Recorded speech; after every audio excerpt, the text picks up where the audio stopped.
আরণ্যক আর রোশনাইয়ের ব্যাপারে সত্যি জেনে চমকে গেল গরিমা। সম্পূর্ণ জানতে ভিডিওটিতে একটি লাইক করে প্রথম থেকেই দেখতে থাকুন। গল্পের শুরুতেই দেখা যায় গরিমা বারবার করে আরণ্যকের কথাই ভাবতে থাকে যে আরণ্যক যে কি করছে কে জানে। আর এদিকে বিয়ের তোড়জোড় শুরু হয়ে গেছে। আরণ্যক বলতে থাকে, কেন যে এইসব ঝামেলার মধ্যে আমি নিজেকে জড়ালাম বুঝতে পারছি না, আমার একদমই ভালো লাগছে না। রোশনাই বলে, প্লিজ স্যারজি, আপনি এরকমটা করবেন না। আমি তো বলেছি এই বিয়েটা হয়ে গেলেই আপনি মুক্তি পেয়ে যাবেন, আমি আপনাকে মুক্তি দেব।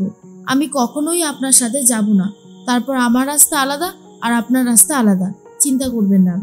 এর মধ্যেই বিয়ের তোড়জোড় শুরু হয়েছে। অন্যদিকে রাজেশ ভাই এমনভাবে মেরেছে এই রুক্মিণীকে, রুক্মিণীর পায়ের থেকে রক্ত বেরোতে থাকে। এরপর দাসদাসীরা বলছে যে ওনার অবস্থা খুবই খারাপ, একজন ডাক্তারকে ডাকতে হবে। রাজেশ ভাই বলে, কেউ ডাক্তার ডাকবে না, ও তিলে তিলেই শেষ হয়ে যাক। ও যেমন আমাকে শেষ করতে চেয়েছে সেরকম এবারে ও নিজে শেষ হবে। এর মধ্যেই সুরঙ্গমা বলে, আমার না একদমই ভালো লাগছে না এই ব্যাপারগুলো। এই যে আরণ্যক সবসময় রোশনাইয়ের সাথে রয়েছে, এই ব্যাপারটা জাস্ট বিরক্তিকর। সুদর্শনাকে আমি বিশ্বাস করতাম না, সুদর্শনার মেয়ে রোশনাইকেও আমি বিশ্বাস করি না। তারপরে গরিমা বলে, মা কি হচ্ছেটা কি? যেই মানুষটা মরে গেছে সেই মানুষটার কথা তুমি কেন এত বারবার বলছো? কিসের জন্য? দেখো, যে মরে গেছে তাকে নিয়ে এসব আর বলো না, শুনতে একদমই ভালো লাগছে না। তার থেকে বরং তুমি এসব কথা বাদ দাও। এর মধ্যেই সুরঙ্গমা তার বৌদিকে ফোন করে জিজ্ঞেস করে, আচ্ছা বৌদি, দাদা এসেছে গো? তখনই বৌদি বলে, না না, এখনো তো আসেনি। আরে আজকেই তো সেই রোশনাইয়ের বিয়ে রাজেশ ভাইয়ের সাথে, ওখানেই গেছে, সময় লাগবে।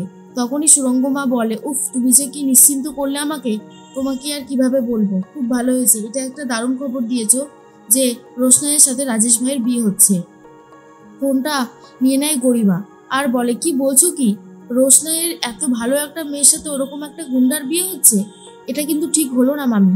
মামি তখন বলে, এই শোন, তোকে না এই সমস্ত সমাজ নিয়ে ভাবতে হবে না, এইসব রাজেশ ভাইকে নিয়ে ভাবতে হবে না।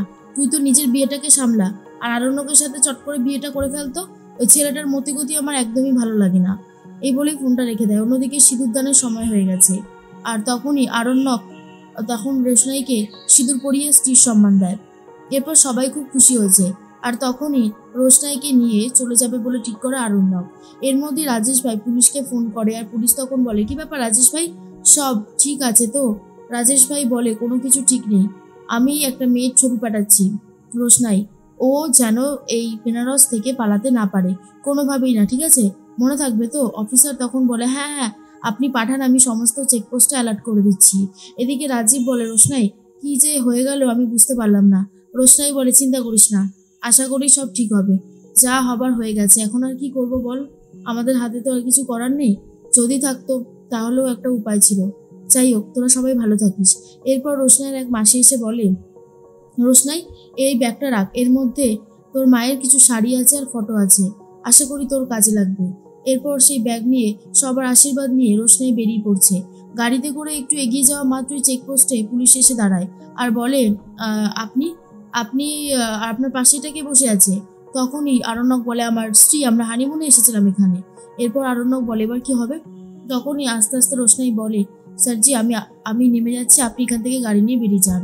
আরণ্যক বলে, চুপ করো, আমি তোমাকে এখান থেকে যেতে দিতে পারি না। তুমি এখন আমার দায়িত্বে রয়েছে, বুঝতে পারলে? একদম উল্টোপাল্টা কথা বলবে না, তাহলে কিন্তু খুব একটা ভালো হবে না। চুপ করে বসে বলছি, নড়বে না। তখন পুলিশ বলে, আপনার স্ত্রীর ঘোমটাটা সরাতে বলেন, আমরা ওনার মুখ দেখবো। আর এটা শোনার পরে আরণ্যক চমকে যায় যে কি করে এখন আমি রোশনাইকে নিয়ে এখান থেকে বেঁচে ফিরবো। আর তখনই রয়েছে ওখানে দাঁড়িয়ে রাজেশ ভাই। রাজেশ ভাই পুলিশদের সাথে কথা বলতে থাকে আর বলে, একটা মেয়েও যেন এখান থেকে না যেতে পারে। মুখ দেখবেন তারপরেই ছাড়বেন, কথাটা মনে রাখবেন।